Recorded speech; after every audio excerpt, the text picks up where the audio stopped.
Good Saturday morning, everyone. Today on Perspectives, we take a look at World War II history. Now, it's the history of the 761st Tank Battalion under the command of General George S. Patton. The battalion was not given the historical spotlight as some, but the original Black Panthers left a very memorable legacy. The 761st Tank Battalion was the only black tank unit to see combat during World War II. They succeeded at a time when the U.S. military was still segregated. The 761st were successful at the missions that they were assigned. Reportedly, they trained more than anybody else, and according to some, they became better at their mission than anybody, than even General Patton himself had seen. In a talk he gave, the general told them that he would have never asked for them if they weren't good, and he was expecting great things from them. Well, they were sometimes called Patton's Panthers, and they were one of the most effective tank units in the Army. Come out fighting, that was the unit motto of the Black Panthers. They arrived in Normandy, France in October of 1944. The Panthers entered combat roughly a month after their landing. They would endure a record 183 straight days in combat, liberating 30 towns on their crusade into Germany. The Panthers were formidable in combat. Now, once they started fighting, the tank unit didn't stop until the war was over, pushing all the way into Austria. In May 1945, the Panthers liberated a concentration camp in Austria, discovering roughly 15,000 Hungarian Jews near death from starvation. The 761st Tank Battalion, the original Black Panthers, now a documentary produced by Morgan Freeman. It premiered on Sunday, August 20th on the History Channel. Our guest this morning on Perspectives, Aaron Andre. He's the son of Robert C. Andre, who at almost 98 years old is one of the last and the oldest surviving World War II veteran member of the 761st Tank Battalion, the original Black Panthers. And Mr. Eddie Irby, Sr. He's president and founder of the 92nd Division Buffalo Soldiers of World War II. After a quick break this morning, we'll talk with our guests, Aaron Andre and Eddie Irby, about the original Black Panthers, the 761st Tank Battalion. Robert Curtis Andre and General George S. Patton will talk about them as well. Perspectives continues in just a moment.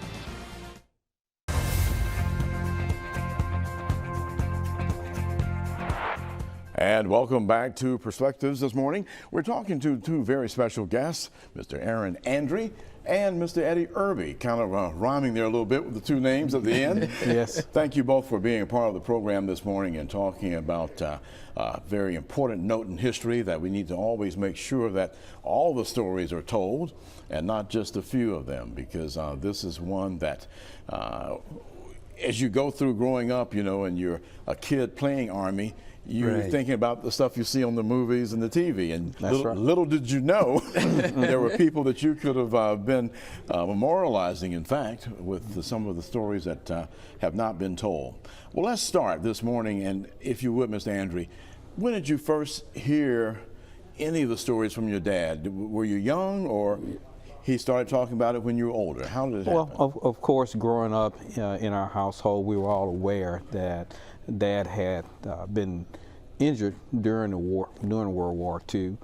But as far as the actual details of the story, we were attending my sister's annual New Year's Day gathering, and there's a part of the day after all of the fellowship and the festivities are done that we gathered around, and we would all say what we were most thankful for, you know, throughout the year. And so when we made the circle around to Dad, Dad began to share the details of his experience on the battlefield. And of course, you know, we were all surprised. I don't know so much about my older siblings, but certainly it was a surprise to me to know the fact that the way he was wounded and how he was preserved by the battalion and, you know, buried in the ground, an 18-inch deep grave up to his neck, and being left there, you know, not keep his body warm? Keep his body preserved. Okay. He'd been loaded up with morphine because of the amount of pain associated with his injuries. And, you know, but to be at 18, 19 years of age and be buried in the ground from that morning till 12 to 14 hours later. Wow. It's a pretty amazing thing to recover from. That is indeed. So, but from that point on, and that was around 2010, so I'm already close to, 50 years of age. Right, right. And before hearing, the details of this story. My goodness. And listen, correct me, because your dad turned 98 in March of this year. Yes, sir. He and looking for 99. And if he wanted to, he could have been here with us today, but he's like, okay, I've talked enough. That's right. So He's we invited received Mr. a lot of attention over the past few years. Exactly. So he's still doing well now, and he still has shrapnel in his body from some of the combat. That's correct. That's correct. And still evolving from his body. My goodness. So when you think about that stage of the game to finally hear the stories, that's something that we all probably have missed in our family, because I had a Tuskegee Airman uncle, and he never talked about it. I mean, I knew he was in the Air Force. I didn't know he was a Tuskegee Airman in the Air Force, but I just had a little knowledge, but nothing major. And then he was a test pilot for Lockheed after he retired from the Air Force, but none of the stories. And then when I finally started reading and knowing about it after he's passed, I was just blown away. So I can imagine, what were you feeling when you were discovering that your dad was somebody who had been a part of a historic unit in the Army, and especially during that day and time? Eric, really it's a lot to get a grasp on and to really kind of understand, because the first thing that I try and think through is what was going through Dad's mind, and why would he suppress something from those closest to him. But when you think of an 18, 19-year-old kid going through that kind of trauma, and then we had all of the other things that was going on with society and how African Americans were being treated and how he was treated coming out of the war, it's not something that apparently that he felt he needed to discuss. And so he he suppressed it until I guess that at that time he decided to share it all. So and boy, have we heard the stories since that time. That's one of the things I think, Mr. Irby, when we look at a lot of the pictures, we get a better understanding. But when we just see our loved ones and other veterans, we see the older gentlemen, and so it's not quite the reality of how old they were in 1941 to 1945. And like you were saying, 18, 19-year-old, and most of the young men, I remember reading about some of the guys who were involved with the Red Ball Express providing the gas for the tanks. They had never driven a truck before. Right. So it's a whole different perspective when we put it all into terms. Now, I think it's a great story how you all connected, and Mr. Irby was able to find Mr. Andre, your father. How did that all work? Because you ended up getting information from somebody in the community, and they told you about somebody, and the next thing you know, you all are connected. How did that happen? Yeah, well, it was one of those deals. And now to add to what Aaron said, one of the things I found that was prevalent among all these men, especially these guys that's in their 90s, and I've got one that'll be 105 in a couple of years. These guys at that age, unlike these young men today, were highly religious.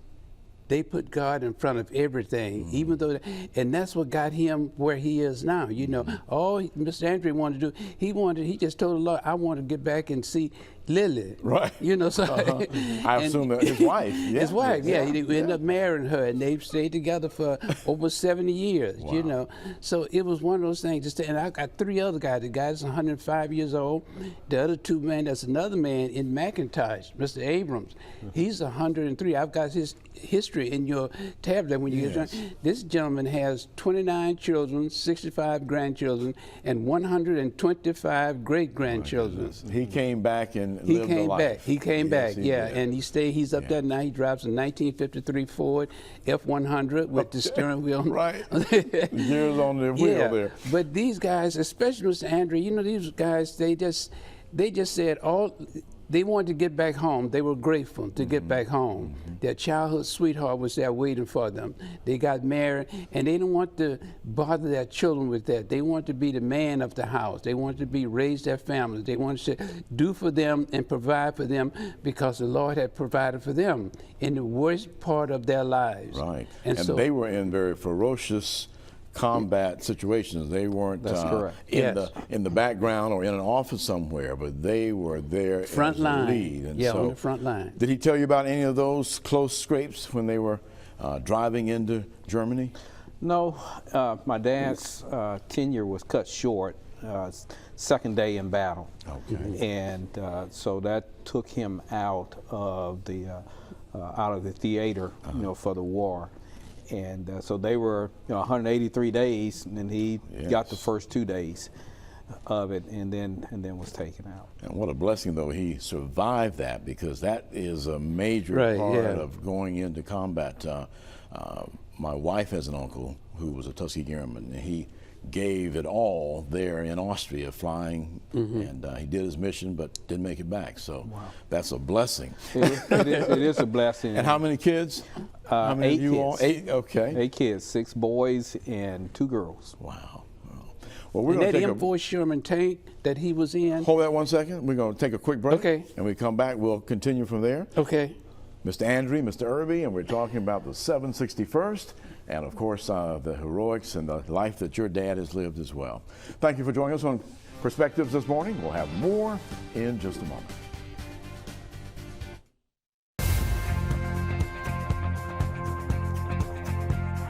Welcome back to Perspectives, and we're talking about the original Black Panthers, the 761st Tank Unit there, heroic group of men and an incredible story. Let's talk, we can get Mr. Irby to lock into that point, but let's talk again how the connection was made to where you were able to find Mr. Andre and what has now turned into an incredible piece of documentary by Morgan Freeman. But how was the connection made? Because Mount Vernon and you sort of frequent the lower areas of Mobile County. So, well, I knew about Mr. Andre, but during that time when they were doing the honor flight, I noticed about 98% of the men that was going on the honor flight were white. So I'm like, okay, wait a minute. We got a guy out there that's got a Purple Heart. He's been blown up and run over and left for dead, but he's still. Why wasn't he on that? So I started to calling around, and basically I just started to, in other language, I just started acting the fool with some of the people who were in charge of things. Say, hey, how come you didn't get this man? Right. And sooner I got word that okay, Mr. Andre has been contacted, and he's going to be on the last flight that we're going to. Because if I had not gotten in under somebody's skin, he never would have made that trip, because that was the last flight trip that they were going to do the honor flight. What a great story. And so how did you all connect for the documentary? How was Morgan Freeman brought into this? You were mentioning to me in a conversation Mr. Lafitte as well as Mr. Lang. Morgan Freeman's production company, Revelation, reached out to my dad, and he sent them in my direction. And I believe what sparked their interest was the early events of the year with Congressman Carl's presentation of the Purple Heart in his Mobile How office. many years after his service? That's nearly 80 years. Oh my goodness. After his service. And then later the legions.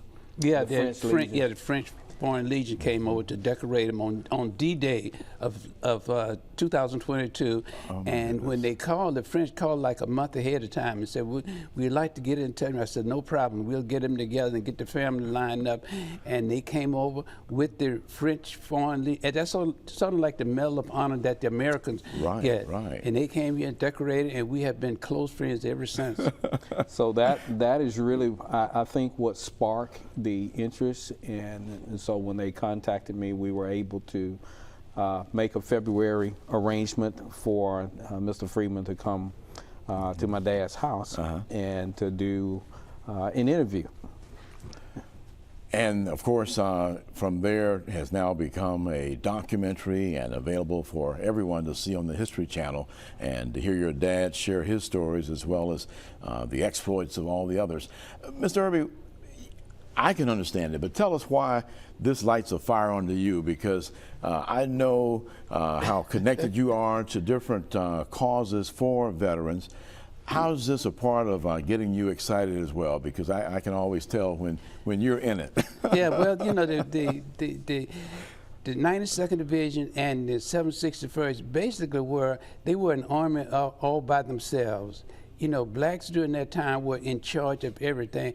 And if you ever seen this picture with Don Rickles, Morrell's Marauders, where they had the guy who was in charge of all the supplies, well, that's what Patton had. He had a black guy that was in, whose name was Booker T. Green, that stayed in Mobile on Patton Avenue. Oh. If the 761st was out of gas or anybody else was out of gas, he'd call him and they'd get him back. I don't care how far they were.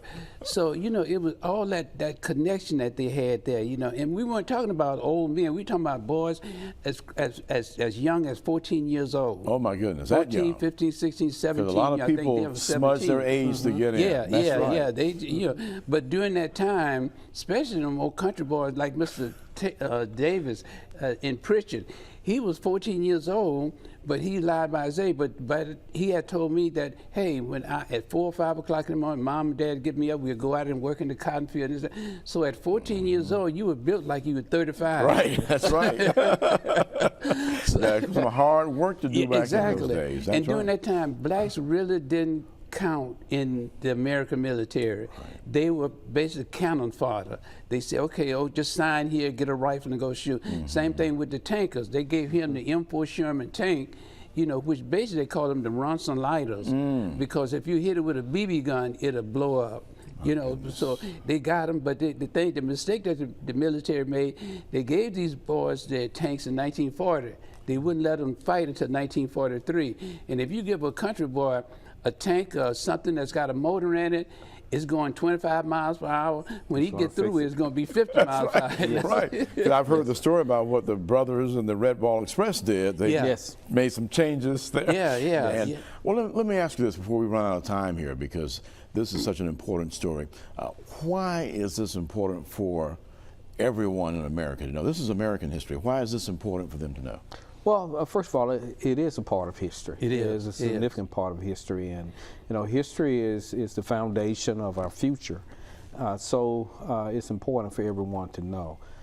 Secondly, I think it's good for us to know the importance of patriotism to our country, and that regardless of color or gender or ethnic background, it's important for us to all be together and fight for our independence, and then treat those who sacrifice their time and their life with the honor and respect that they deserve, and their families.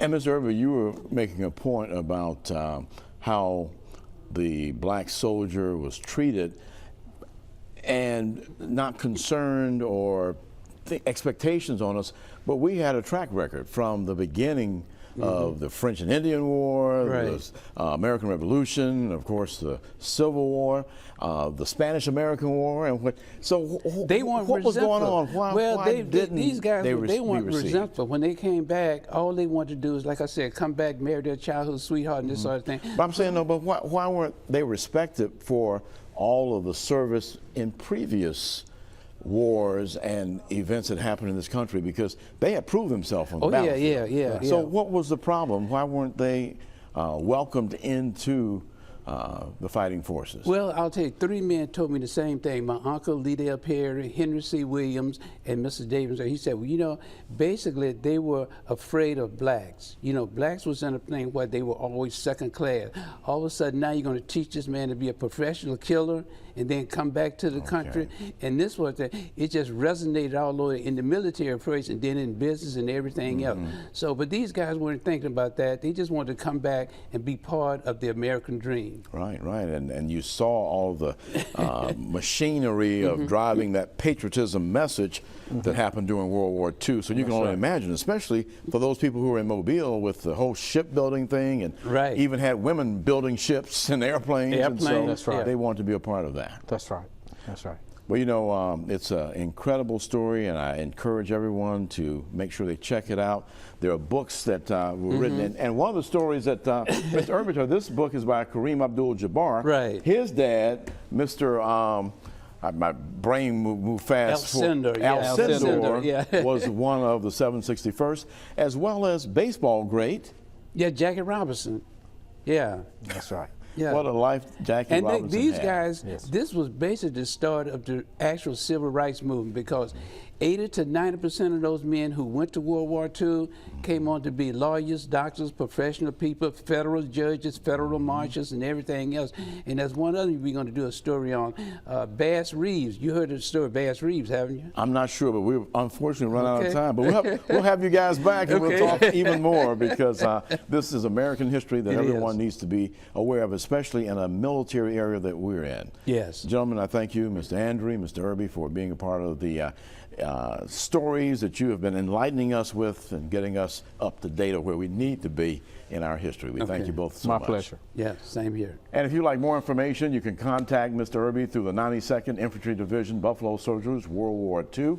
There's a cell number, as well as a Gmail information at yahoo.com. He'd love to hear from you, and there are a lot of projects that he's working on to where people who care about the veterans are needed to participate in. You're probably very aware of the cemeteries, and he's got a new cemetery he just adopted, so we've got plenty of work for you to do to be a part of this effort.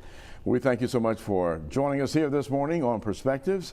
Of course, you'll see this program on all of our social media platforms, Apple TV, of course, YouTube, as well as Roku, and every single one that we have. You can find this, and especially go to our website at fox10tv.com for this program, as well as more information on Perspectives. We thank you for being a part of today's program. We'll see you here next time. Until then, you have a great week ahead.